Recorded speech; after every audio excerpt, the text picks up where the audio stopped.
ආශිර්වාදමත් දවසක් සත්‍යතාවය තේරන භාෂාවෙන් වැඩසටහන නැවත වතාවක් ඔබ ඉතාමත් ආදරෙන් සහ ගෞරවයෙන් පිළිගන්නවා. විශේෂයෙන් අද දවසේ අපි බලාපොරොත්තු වෙනවා තවත් මාතෘකාවක් ගැන ඔබත් සමග කතා කරන්න. මේ මාතෘකාව ඉතා සුවිශේෂ වූ මාතෘකාවක්. ඒක තමයි අපි අද කතා කරන්න යන්නේ ලෝකයේ තුල තිබෙන අද්විතීයම පොත ගැන. ඔබ හයි ලෝකයේ තියෙන අද්විතීයම පොත මොකක්ද? දන්න ඔබ සමහරට ගොඩක් වෙලාවට මේ ගැන අහලා තිබෙනවා, දැනගෙන තිබෙනවා. ඒ පොත තමයි අපි දන්නවා ශුද්ධ වූ බයිබලය. මේ ශුද්ධ වූ බයිබලය අපි හැමෝම ළඟ තිබෙනවා. බොහෝ කිතුණුවන් ගාව මේ ශුද්ධ වූ බයිබලය තිබෙනවා. ඒ වගේම ලෝකයේ බොහෝ තැන්වල මේ බයිබලය තිබෙනවා. ඉතින් මම අද ඔබත් එක්ක කතා කරන්න යන්නේ මේ බයිබලයේ ඇතුලේ කතාව මොකක්ද? මේ බයිබලයේ ඇතුලේ තියෙන සම්පූර්ණ කතාව ගැන පුංචි අදහසක් දෙන්නට මම උත්සාහ කරනවා. ඔබට මෙහි තිබෙන අද්විතීයකම සහ බලය අත්දකින්න හැකියාව ලැබෙන පිණිස. ඉතින් මේ පාඩමට ආරම්භයක් හැටියට මම බයිබල් පදයක් කියවලා මේ පාඩමම ආරම්භ කරන්නට යනවා. දන්න පුංචි වෙලාවක් තිබුණත් මේ වෙලාව තුල ඔබට මේ අද්විතීය පොත ගැන අදහසක් දෙන්නට මම කැමැත්තෙන් සිටිනවා. අපි බලමු යෙසායා 55 වෙනි පරිච්ඡේදයේ 11 වෙනි පදේ මෙන්න මේ ආකාරව ප්‍රකාශ කරනවා. මාගේ මුඛයෙන් නික්මෙන මාගේ වචනය මා වෙතට හිස්ව හැරී නෑවිත් මා කැමති දේ සිදුකොට මා නියම කළ කාරණය සඵල කරනවා ඇත. ඉතින් මේ යෙසායා අනාගත වස්තුව තුලින් දෙවියන් වහන්සේ කතා කරන්නා වූ සුවිශේෂ පදයක්, අදහසක්. සෙනගට කතා කරලා කියනවා උන්වහන්සේගේ වචනයෙන් නික්මෙන සෑම වචනයක්ම එක කවදාවත් උන්වහන්සේ වෙතට හිස්ව හැරී එන්නේ නැහැ. යමක් ප්‍රකාශ කරනවාද ඒ කාරණේ ඉෂ්ට වෙලා තමයි නැවත උන්වහන්සේ වෙතට පැමිණෙන්නේ. එහෙනම් මේ උන්වහන්සේගේ වචනය කුමක්ද? ඒක තමයි අද අපිට බයිබලයක් හැටියට, ශුද්ධ වූ බයිබලයේ හැටියට අප අතට පත් වෙලා තිබෙන්නේ. ඉතින් ඔබ හැමෝම බයිබලය ගැන අසා ඇති. බයිබලයේ තියෙන පද ගැන ඔබ සමහරට දැනුවක් ඇති. ඉතින් නමුත් මම උත්සාහ කරනවා ඔබට මේ බයිබලය තුල තිබෙන සුවිශේෂත්වය ගැන පුංචි කරුණු කීපයක් පැහැදිලි කරන්න. අපි දන්නවා මේ බයිබලය ගත්තාම ඔබ හැමෝම මේ බයිබලය දැකලා ඇති. සමහරලාට මම මේ පාඩම කරන අතර ඔබගේ අතේ බයිබලය තියෙන්න පුළුවන්. දැන් තාක්ෂණය දියුණු නිසා ඔබගේ ෆෝන් එකෙත් බයිබලය තිබෙනවා. ඒක නිසා ඕනම වෙලාවක ඔබට බයිබලය කියවන්නට හැකියාව ලැබෙනවා. නමුත් අපි දන්න කාරණයක් තමයි මේ වචනයට මම කිව්වගේ එච්චර බලයක් තිබෙනවා කියලා දේ වචනේ කියන. ඒ කියන්නේ මේ වචනේ අපි නිදහස් කතා කරොත් ඒකේ තිබෙන ඒ කාරණේ ඉෂ්ට වෙලා තමයි ඒක දෙවියන් වහන්සේ වෙතට යන්නේ. ඒ කියන්නේ වචනය තුල ඒ තරම් බලයක් තිබෙනවා. බයිබලයේ කියන වචනය තුල ජීවණය තිබෙනවා. එහෙනම් මේ ජීවණය තිබෙන මේ පොත ගැන, මේ ශුද්ධ වූ බයිබලය ගැන මම ඔබට පුංචි හැඳින්වීමක් කරන්නට යනවා. ඇත්තටම මේ බයිබලය ඔබ මම පාවිච්චි කරන බයිබලය අපි දන්නවා මේක එක පොතක් හැටියට තිබුණාට මේක ඇතුලේ පොත් 66ක් තිබෙනවා. ඒ පොත් 66 ලියවෙන්නේ විවිධ කාල සහ විවිධ වකවානු තුල. ඒ වගේම අපි දන්නා වූ කාරණයක් තමයි මේ බයිබල් විශේෂඥයන් සහ බයිබලයේ ගුරුවරු අපිට උගන්වා තිබෙන සහ සමීක්ෂණ කරලා සොයාගෙන තිබෙන ආකාරයට මේ බයිබලය ලියන්න අවුරුදු 1400ක් සහ 1600ක් අතර කාලයක් ගත වෙලා තිබෙනවා. ඒ වගේම තමයි මේ බයිබලය විවිධ භාෂාවලින් ලියවිලා තමයි අපි අතට පත් වෙලා තිබෙන්නේ. අපි ගත්තොත් බයිබලයේ මුලින්ම ලියවෙන්නේ ඇරමයික්ස් නැත්නම් හේබ්‍රෙව් භාෂාව. හේබ්‍රෙව් භාෂාව කියලා කියන්නේ යුදෙව්වන් පාවිච්චි කරා වූ භාවිතා කළා වූ භාෂාව. ඒ භාෂාවෙන් තමයි මේ බයිබලය මුලින්ම ලියවෙන්නේ. ඒ විශේෂයෙන් මේ පරණ ගිවිසුම ලියවෙන්නේ මේ ඇරමික් සහ හේබ්‍රෙව් භාෂාවෙන්. ඉන් පසුව මෙම බයිබලය නැත්තම් දෙවියන් වහන්සේගේ වචනය මං කිව්වා වගේ මේකේ පොත් 66ක් තිබෙනවා. මේ පොත් 66 පරණ ගිවිසුම සහ අලුත් ගිවිසුම වශයෙන් දෙකට වෙන්වීමක් තිබෙනවා. මේකේ අදහස පරණ ගිවිසුම කියලා කියන්නේ ක්‍රිස්තුස් වහන්සේ නම් යේසුස් වහන්සේ උපත ලබන්නට පෙර දෙවියන් වහන්සේගේ ජනතාව අතර සිදු වුණා වූ කාරණා තමයි මේ පරණ ගිවිසුමේ සඳහන් වෙන්නේ. ඒට පොත් 39ක් අඩංගු වෙනවා. ඊට පස්සේ අපිට අලුත් ගිවිසුම කියලා එකක් හම්බ වෙනවා. මේ අලුත් ගිවිසුම කියන්නේ ක්‍රිස්තුස් වහන්සේ මේ ලෝකයට ඉපදුනාට පස්සේ උන්වහන්සේ කරා වූ කාරණාත් උන්වහන්සේගේ පසුව උන්වහන්සේගේ සෙනග අතර සිදු වුණා වූ කාරණා ගැන මේ අලුත් ගිවිසුමේ සඳහන් වෙනවා. අලුත් ගිවිසුම තුල පොත් 27ක් තිබෙනවා. ඉතින් මේ 39ත් 27ත් එකතු වෙලා තමයි අද අපාත තිබෙන මේ බයිබලය පොත් 66කින් යුක්ත ශුද්ධ වූ බයිබලයේ බවට පත් වෙලා තිබෙනවා. මං කිව්වාගේ මුලින්ම මේ බයිබලය හේබ්‍රේය භාෂාවෙන් පරණ ගිවිසුම ලියවෙනවා. ඉන් පසුව මෙය ග්‍රීක භාෂාවට පරිවර්තනය වෙනවා. මොකද බයිබලයේ ලියන වකවානුව තුල ලෝකයේ තුල තිබුණා වූ ප්‍රබල භාෂාවක් බවට පත් වුණේ ග්‍රීක භාෂාව. විශේෂයෙන්ම බොහෝ අය පාවිච්චි කරා වූ භාෂාව ග්‍රීක භාෂාවය ග්‍රීක භාෂාවට පරිවර්තනය වෙනවා. ඉන් පසුව තමයි මේ බයිබලය ලතින් භාෂාවට සහ ඉංග්‍රීසි භාෂාවට පරිවර්තනය වෙන්නේ.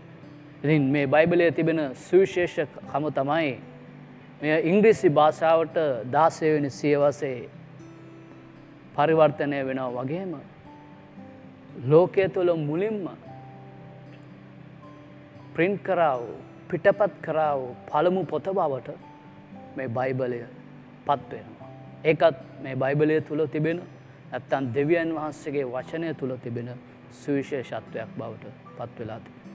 මං කිව්වා මේ ආරම්භ කරනකොටම මේ පොත ඇවිල්ලා නැත්තම් ශුද්ධ වූ බයිබලය ඇවිල්ලා අද්විතීය පොතක්. ලොව තුල තිබෙන අද්විතීයම පොත. ඔබට මම කිව්වොත් අදට ලෝකයේ තුල වැඩිම භාෂා ගණනකට පරිවර්තනය වෙලා තිබෙන පොත තමයි මේ ශුද්ධ වූ බයිබලය.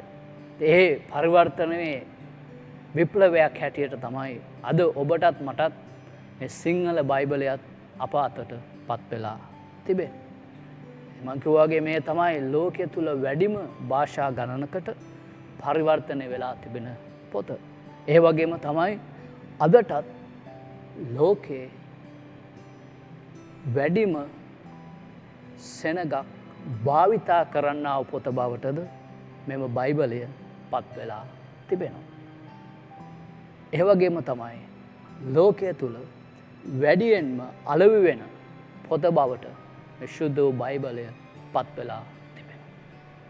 ඒකට හේතුව තමයි ඒ තුල තිබුණා වූ සුවිශේෂත්වය. ඉතින් මේ සුවිශේෂත්වය නිසා අදටත් ලෝකේ වැඩිම මිනිසුන්ගේ ජීවිතය පරිවර්තනය කරන පොත බවටත් පත් වෙලා තිබෙන්නේ මේ ශුද්ධ වූ බයිබලය. ඉතින් මම මේ ඔබට මේ බයිබලය ගැන පුංචි හඳුන්වා දීමක් තමයි කරන්නේ. ඒ වගේම තමයි මේ බයිබලය මම ඔබට කිව්වා අවුරුදු 1400ක් 1600ක අතර කාල වකවානුවක් තුල තමයි මෙය එකතු කරන්න ඕන හේතුව තමයි මුලින්ම බයිබලය මේ වගේ ලස්සන පොතක නැත්තම් පිටුවල ලියලා තිබුණේ නැහැ. මුලින්ම බයිබලය පිටපත් කරලා තිබුණේ පත්‍ර සමූහයක. ඔබ දැකලා ඇති සමහරට ඔබ ඔය ජ්‍යොතිෂය වගේ දේවල් ගැන ඔබ දැනුමක් තියෙනවා නම් ඒ අය ගාව තියෙනවා අර කොලයක් දිගාරිනවා වගේ.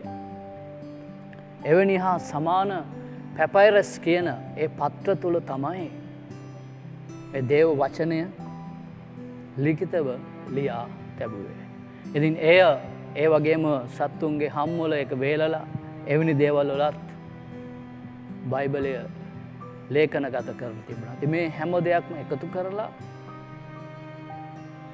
ඉන් පසු අවුරුදු 1400ක් 1600ක කාලයක් මේ ගැන කතා කරමින් ඒ බයිබල් විශාරදයන් සාකච්ඡා කරමින් තමයි මේ බයිබලය අප අතට පත් කරලා තිබෙන්නේ. ඉතින් එවැනි ගමනක් තුළ අපි දකිනවා බයිබලයේ තවත් තිබෙන සුවිශේෂ කාරණයක් තමයි මේ බයිබලය ලියනු ලබන්නේ කර්තෘවරුන් 40 දෙනෙක් පමණ. ඉතින් මේ කර්තෘවරු අතර අපි ගත්තහම මේ කර්තෘවරු විවිධයි. අපි දන්නවා සාමාන්‍ය පොතක් ගත්තහම ඒ පොතට කර්තෘවරයෙක් ඉන්නවා. නමුත් මේ බයිබලය තුල තිබෙන සුවිශේෂකම තමයි මේ බයිබලය නැත්තම් ලියනු ලැබුවේ කර්තෘවරු 40ක්. 40 දෙනෙක් විවිධ වකවානු තුල ජීවත් වුණා වූ විවිධ පසුබිම් තුල ජීවත් වුණා වූ කර්තෘවරු 40 දෙනෙක් තමයි මේ දේව වචනය ලේඛනගත කරේ. නැත්තම් ලියනු ලැබුවේ. දැන් ඔබට මම මේ අදහස දෙන්න හේතුව තමයි මේ බයිබලයේ එක කර්තෘවරයෙක් සිටින්නේ. ඒ තමයි ශුද්ධාත්මයන් වහන්සේ. නැත්නම් දෙවියන් වහන්සේගේ ආනුභාවය තුල තමයි බයිබලය ලියනු ලැබුවා 40 දෙනෙක්. මේ 40 දෙනා විවිධාකාර මිනිසයන්. අපි ගත්තොත් මේ 40 දෙනා අතර රජවරු සිටිනවා, එඬේරුන් සිටිනවා, පූජකයන් සිටිනවා, දිවසිවරු සිටිනවා. ඒ වගේම තමයි මාළු අල්ලන්නන් සිටිනවා, පරිසවරු සිටිනවා. මේ විවිධ පසුබිම් වල විවිධ තත්ත්වවල ජීවත් වුණා වූ අයගෙන් කණ්ඩායමක් තමයි මේ බයිබලය ලියනු ලැබුවේ. මේ කර්තෘවරු 40 දෙනාම හැබැයි ලියන්නේ එකම කතාවක්. ඔබ විශ්වාස කරන්න පුළුවන්ද විවිධ වකවානු තුල ජීවත් වුණා වූ විවිධ මිනිසයන් එකම කතාවක් ලියනවා. ඒ කතාව තමයි දෙවියන් වහන්සේත් මිනිසයාත් අතර සිදු වුණා වූ දෙවියන් වහන්සේ කරන්ට යන්නා වූ දෙවියන් වහන්සේ කළා වූ කාරණා ඔවුන් ලිඛිතව ලියනු ලැබුවා. මේකට ඒ වගේම තමයි අපි දන්න දෙයක් තමයි මේ මුළු බයිබලයම දේවානුභාවයෙන් ලියලා තිබෙන්නේ. දේවානුභාවය කියලා කියන්නේ දෙවියන් වහන්සේගේ මඟ පෙන්වීම අනුව තමයි මේ සියලු කර්තෘවරු ලියනු ලැබුවේ. ඒක නිසා තමයි විවිධ වකවානු තුල විවිධ මට්ටමේ සිටියා වූ අය එකම කතාවක් මේ ආකාරව ලියන්නේ. ඒක නිසා තමයි මේ පොත අද්විතීය පොතක් බවට පත් වෙන්නේ. මේ පොත කියවන්නා වූ ඕනෑම කෙනෙකුගේ ජීවිතය යහපතට මාරු කිරීමේ හැකියාවක් තිබෙනවා. මම විශ්වාස කරනවා මේ පොත ගැන ඔබට යම්කිසි අදහසක් නැත්නම් මේ ලොව පාවිච්චි කරන මේ අද්විතීය පොත ගැන ඔබට යම්කිසි අදහසක් අද දවසේ මේ මොහොත වෙනතෙක් ඔබට ලැබෙන්නට ඇති කියලා. ඒ නිසා මම කැමතියි ඔබත් එක්ක තවත් බයිබල් පදයක් කියවන්න. ඒ බයිබල් පදය තමයි 2 පේතෘස් 1:21 බයිබල් පදය. මේ බයිබල් පදයේ සුවිශේෂ අදහසක් තියෙනවා. මම කිව්වා ඔබට කර්තෘවරු 40ක් තමයි 40 දෙනෙක් පමණ තමයි මේ බයිබලයේ ලේඛනගත කරේ. ඒකට හේතුව මම මේ ලේඛනගත කරේ ලියනු ලැබුවේ කියන අදහස දෙන්නේ. ඒක ශුද්ධාත්මයන් වහන්සේගේ පෙළඹීම මත තමයි ඔවුන් ලියනු ලැබුවේ. ඒක නිසා මම මේ පදේ ඔබත් එක්ක කියවන්නට කැමතියි. right ඔබගේ බයිබලයේ ඔබට මේ අදහස කියවන්නට හැකියාව තිබෙනවා. ඔබේ බයිබල් තිබෙනවා නම් 2 පේතෘස් 1:21 මෙන්න මේ ආකාරව ප්‍රකාශ කරනවා. මක්නිසාද කිසි අනාගත වාක්‍යයක් මනුෂ්‍ය කැමැත්තෙන් කිසි කලක නොපැමිණියේය. නමුත් මනුෂ්‍යෝ ශුද්ධාත්මයන් වහන්සේ විසින් පොළොවනු ලැබ දෙවියන් වහන්සේගෙන් ලැබූ ලෙස කතා කළෝ. එනම් මේ බයිබලය ලියනු ලැබුවේ ශුද්ධාත්මයන් වහන්සේගේ පෙළඹීම මත දෙවියන් වහන්සේගෙන් ලැබුණා වූ පණිවිඩය තමයි මේ ශුද්ධ වූ බයිබලය තුල සඳහන් වෙලා තිබෙන්නේ. ඉතින් මේ බයිබලය තුල තිබෙන සම්පූර්ණ කතාව මම ඔබට ඉදිරියේදී කොටස් වශයෙන් ඔබට පැහැදිලි කරන්නට සූදානම් වෙනවා. ඒක මම විශ්වාස කරනවා. ඔබ මේ බයිබලය කියවන්නට පටන් ගත්තොත්, මේ බයිබලය අධ්‍යයනය කරන්නට පටන් ගත්තොත්, එයට හැකියාව තිබෙනවා ඔබේ ජීවිතය මහත් පරිවර්තනයක් කරන්නට, මහත් වෙනසක් කරන්නට. ඉතින් මම ඔබත් එක්ක මේ සම්බන්ධව පුංචි කතාවක් බෙදා ගන්නට කැමතියි. ඔබ මේ පොත කියවන්න තවත් උනන්දු කරන පිණිස. මම කිව්වාගේ ලෝකයේ වැඩිම මනුෂ්‍යයන් පාවිච්චි කරන්නා වූ පොත, ලෝකයේ වැඩිම භාෂා ගණනකට පරිවර්තන වෙලා තිබෙන පොත. ඒ වගේම තමයි ලෝකයේ තුල වැඩියෙන්ම අලෙවි වෙන පොත. වැඩිම ජීවිත පරිවර්තනයක් කරලා තිබෙන පොත තමයි මේ ශුද්ධ වූ බයිබලය. මේ බයිබලය තුළ එවැනි හැකියාවක් තිබෙනවා. මම කතා කරා වගේ ඒසාය 55:11.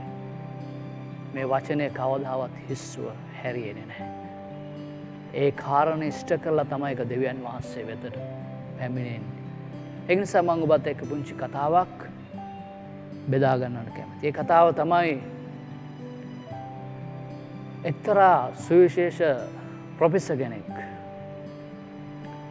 ඔහු පුරුද්දක් හැටියට හැම දවසකම ඔහුගේ උඩුමහලේ ඒ ඉදිරියේ තිබෙන නිකන් සඳුළු තල වගේ ලස්සන ස්ථානයක්. ඔහු එතනට ආවම ඔහුගේ ඒ වත්ත හැමතැනම පේනවා. නිදහස් හරි නිස්කලංක තැනක්. ඔහු පුරුද්දක් වශයෙන් උදෑසනම ඇවිල්ලා ඒ ස්ථානයේ ඔහුගේ පොත් වගේක් ඔහු කියවනවා. ඉතින් මේ පොත් කියවමින් ඔහු සිටින විට ඔහු දවස් කීපයක සිට මේ පොත් කියවන ගමන්, ඔහු අධ්‍යයනය කරන ගමන් ඔහු දැක්කා ඔහුගේ ගෙදර වැඩ කරන පුද්ගලයාත් යම් කිසි ස්ථානයක ඉඳලා පොතක් කියවනවා. ඉතින් ඔහු උදෑසනම මේ දේ කරන නිසා ඔහු බැලුවා මේ මිනිස්සයා මාව කොපි කරනවද, මා පොත් කියවනවා දැකලා මෙයාත් පොතක් කියවනවා. හැබැයි මෙයා දැක්කා මේ සුවිශේෂම දේ තමයි මේ පුද්ගලයා හැමදාම කියවන්නේ එක පොතක්.